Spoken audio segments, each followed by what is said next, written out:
उन्होंने बखूबी ढंग से अपने अपने विचारों को रखवाया सबसे।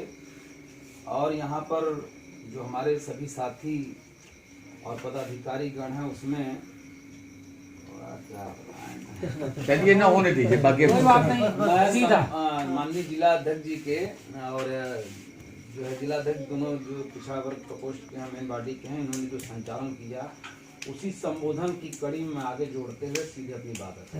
ठीक है, आप लोगों के पास ये रात भी हो गई है, हम भी 3-4 गाँव का दौरा किए। कौन कौन से गाँव थे सर आज? अभी पहले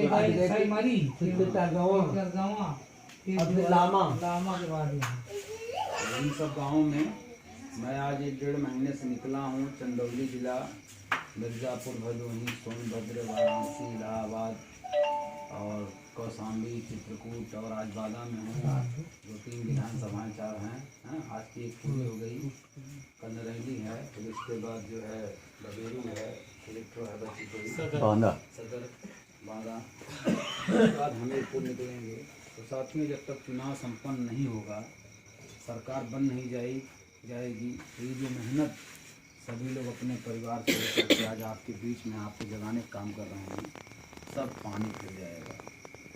और वो चीज़ें हम लोग के बदौलत नहीं हो पाएंगी, क्योंकि हम लोग अपने घर से दूर हैं। जहाँ हमारा वोट पड़ना है वहाँ हम नहीं हैं, हम आपके बीच में हैं। हम ये चाहते हैं कि हम तो वोट कम से कम नहीं दे पाएँ, कम से कम 1000, 2000, 10,000 ऐसे लोगों को खड़ा कर दें जो मल्टीप्लाई करके इतना अधिक संख्या बना दें कि वह एकदम बम ब्लास्ट की तरह पेटी खुले, तो ये लगे कि आपने कुछ किया है। ठीक है, तो करना कैसे है? पहली बात तो मैं प्रजापति हूँ, राजेश प्रजापति मेरा नाम है।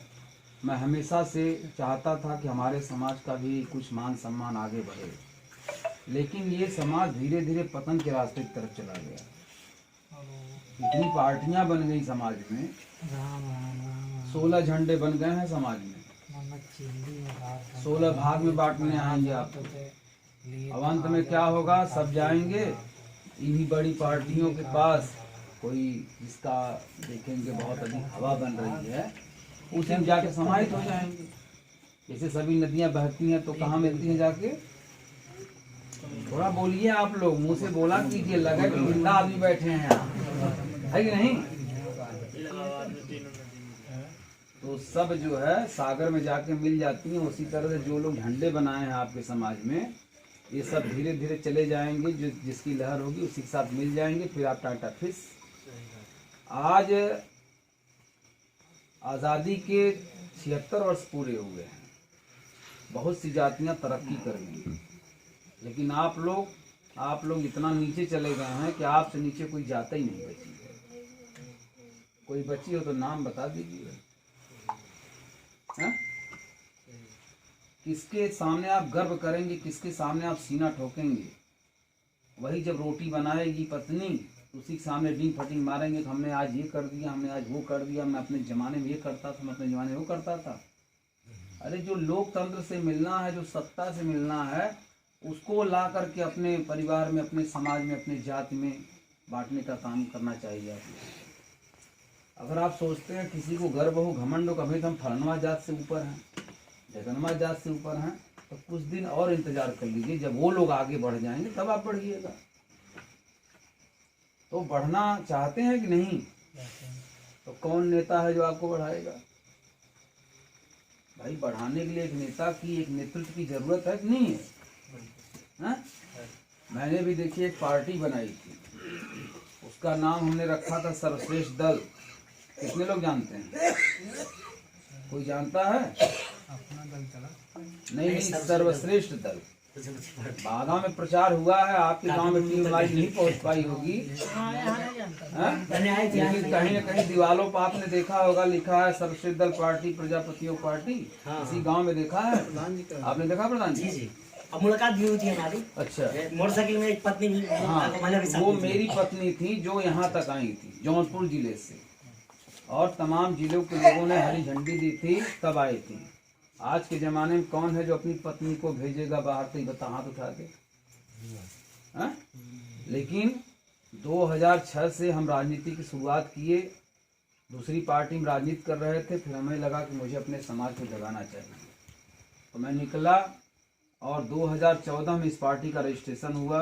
अब मैं लोकसभा चुनाव जौनपुर सदर से लड़ा, उसके बाद हमने गांव का रुख किया और 68 जिलों में जा कर के हमने इस कारणों को फैलाया कि भैया आप लोग के पास भी एक झंडा होना चाहिए, एक झंडा, क्योंकि घर का जब मालिक एक रहेगा तो घर चलेगा, और जब 10 मालिक हो जाएंगे, 16 मालिक हो जाएंगे, तब तो सत्यानाश होगा। तो इस प्रजापति समाज में 16 झंडे बना करके 16 मालिक बन गए हैं, और वो आएंगे आपको जोड़ने, कोई आप तक पहुंचेगा तो आपको जोड़ लेगा, कोई उन तक पहुंचेगा तो उनको जोड़ लेगा, कोई उनके पर पहुंचेगा तो उनको जोड़ लेगा। तो पता चला उसी तरह हाल होगा जैसे पहले के जमाने में ये 100% प्रजापति लोग चारों पार्टी में अपना अपना वोट 4 भाग में कर देते थे, और संख्या क्या होती थी वोट की गिनती 0। इसीलिए सभी लोग कहते हैं प्रजापति कितना है, ये मुट्ठी भर तो है, तो आपकी गिनती कहाँ हो पाएगी। तो गिनती कराने के लिए सभी जातियों की जनगणना कराने के लिए माननीय अखिलेश यादव ने इस बार दम भरा है, और सरकार बनेगी तो सबकी जाति आंकड़ा वो तय करेंगे किसके पास कितनी संख्या है, और जिसके पास जितनी संख्या है उसकी उतनी हिस्सेदारी दे देंगे वो। भाई हिस्सेदारी की तो लड़ाई है घर खानदान में, भाई भाई में है? और जब मैं उनका भाई हूँ, वो हमारे भाई बनने के लिए तैयार हैं, तो हमारी जो संख्या होगी वो हमारे समाज को मिल जाएगा, जो उनकी संख्या होगी अपने समाज को दे देंगे, जो विश्वकर्मा की संख्या होगा उसको दे देंगे। तो बताइए लड़ाई का है। तो हम लोग एक मंच पे एक लामबंद हो करके, क्योंकि पिछड़ों में इस समय कोई नेता दिख रहा है तो कौन दिख रहा है? माननीय अखिलेश यादव। अब बाकी जितने नेता दिख रहे हैं ना, सब शर्तीय नेता हैं, शर्त रख रहे हैं अखिलेश जी से जाके कान में, भैया हमको 10 सीट देंगे तब हम आपके साथ रहेंगे, हमको इतना अटैची देंगे या ये वाला पद सरकार बनेगी देंगे तब हम आपके साथ रहेंगे। सब ब्लैकमेल कर रहे हैं, किसी की औकात नहीं है सरकार बनाने की। मैं भी गया माननीय अखिलेश जी से मिला, मैंने कहा माननीय जी मैं गठबंधन करना चाहता हूँ, परिचय दीजिए। मैंने कहा मेरा नाम राजेश प्रजापति है, मैं जौनपुर जिले का रहने वाला, मैंने एक पार्टी बनाई है सर्वश्रेष्ठ दल, 68 जिलों में जाकर काम किया है। तो उन्होंने कहा कि आप समाज की सेवा करना चाहते हैं? हमने कहा हाँ समाज की सेवा करना चाहते हैं। कहा देखिए इस बार तो हम गठबंधन किसी विलय कर रहे हैं, इस बार हम सिर्फ विलय कर रहे हैं, क्योंकि शुरुआत में मैं चला गया। तो उन्होंने कहा कि देखिए मैंने फला पार्टी से गठबंधन किया, यानी बसपा से और कांग्रेस से, और रिजल्ट नहीं आया, तो मैं इस बार गठबंधन नहीं कर रहा हूँ। हम कहते तब कहाँ विलय करूँगा? तो भैया हमारे पैर के नीचे से जमीन खिसक गई। बताइए इतनी मेहनत से मैंने ये मकान बनाया सर्वश्रेष्ठ दल का, इंसानों को जोड़ जोड़ की दीवार खड़ी की, 68 जिलों की यात्रा की, सबसे रसीदें काटी, और ये कह रहे हैं सब पीट पाट के लीप टाप के हटाई दे। हम थोड़ा सोच में पड़े थे, तो उन्होंने कहा अच्छा बताइए राजेश जी समाज की सेवा करना चाहते हैं? हम कहे भैया समाज की सेवा करने के लिए तो मैंने समाज के बीच में जाके काम किया। कहा अच्छा बताइए जब सत्ता नहीं मिलेगी तो कैसे सेवा करेंगे? तब भैया ढक्कन खुल गया दिमाग का कि सही बात है, जब सत्ता नहीं मिलेगी, जहाँ खजाना रखा है, जहाँ एक कलम से योजना लागू अगर हो जाए तो कोने कोने के प्रजापतियों को मिल जाए, कोने कोने के यादवों को मिल जाए, कोने कोने विश्वकर्मा को मिल जाए, तो भैया वहाँ है सब कुछ कि हमारे घर में है, हैं? घर में तो हमारे कुछ रखा नहीं कि आपको हम पहुँचाते रहें और आप हमारा गुणगान करते रहें। तो हमने भी सोचा भाई ये तो सही बात कर रहे हैं, तो मैंने आप सबकी भलाई के लिए, अपने प्रजापति समाज को ऊंचा उठाने के लिए मैंने उसमें विलय कर दिया, यानी कि समाप्त कर दिया अपनी पार्टी को। उन्होंने कहा आइए मिल के सत्ता बनाते हैं, आप अपने समाज की सेवा कीजिएगा, मैं अपने लोगों की समस्या निपटाऊंगा। तो उन्होंने मुझे प्रदेश सचिव बना करके आज तमाम जिलों में भेजने का काम किया है, और मैं तमाम जगह जा कर के प्रजापति समाज में, पिछड़ी जातियों में, दलित जातियों में, जो जिससे भाई इकट्ठा हो गए तो हम थोड़ी जान के आ रहे हैं कि यहाँ प्रजापति खाली रहते हैं। तो जो भी जातियाँ हैं, मेरे कहने का मतलब आज विश्वकर्मा समाज का नेता विश्वकर्मा समाज में जा रहा है, मौर्य समाज का नेता मौर्य समाज में जा रहा है, इन्हीं सबको लामबंद करने, क्योंकि वही एक नेता हैं जो आपको इस दमनकारी सरकार से बचा सकते हैं। ये दमनकारी सरकार क्यों कही जाती है? क्योंकि जब से ये आई है ये जुमलेबाजी की है, झूठ बोली है, केवल सत्ता पाने की लालच में इसने आपको भ्रम में डाल दिया। भ्रम में कैसे डाल दिया? इसने कहा कि आपके खाते में इतने रुपए आएंगे। अब आप लोगों ने सोचा जब आई गई इतना रुपया तो भाई हम तो फलनवा से तरक्की कर लेंगे, ढकनवा से हम ऊंचे हो जाएंगे। अब हुआ नहीं ये सब। और भी बहुत कुछ वादे किए थे, स्मार्ट सिटी बनाऊंगा तो ये रेल दौड़ाऊंगा, ये वाली बुलेट ट्रेन है, तो आपको लोग को लगा तो झट से बम्बई पहुंच जाऊंगा। ये सब चीजें आपके दिमाग को हिप्नोटाइज कर दिया उस आदमी ने। और हिप्नोटाइज करने में उद्योगपतियों ने खूब बखूबी उसके पीछे अतिरिक्त बल लगाया, पैसा लगाया खूब। मीडिया वाले जो टीवी लगी हुई है आपके घर में, जो अखबार आते हैं, ये सब सबसे बड़े कार्यकर्ता उसके हैं। जो मीडिया बैठ करके बोल रहा है ना, एकदम पूरी तरह से पैसा खा खा के एकदम से घाया हुआ है। मोदी जी जो चाह रहे हैं वह आपको बताए कि आपको मोल्ड कर रहा है, यानी आपको मोड़ रहा है। तो ऐसे लोगों को क्या करेगा वो सरकार?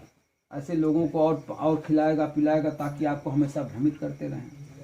तो मेरा कहना ये है कि बस इधर देखिए, सुनिए, बाद में बात कर लीजिएगा। तो कहने का मतलब ये है कि इस सरकार को अगर आप उखाड़ के नहीं फेंकेंगे तो ये सरकार आपका तो बर्बाद कर ही दी 5 वर्ष में। अगर इसको फिर से आपने चुन लिया तो बच्चों का भविष्य पूरी तरह से चौपट।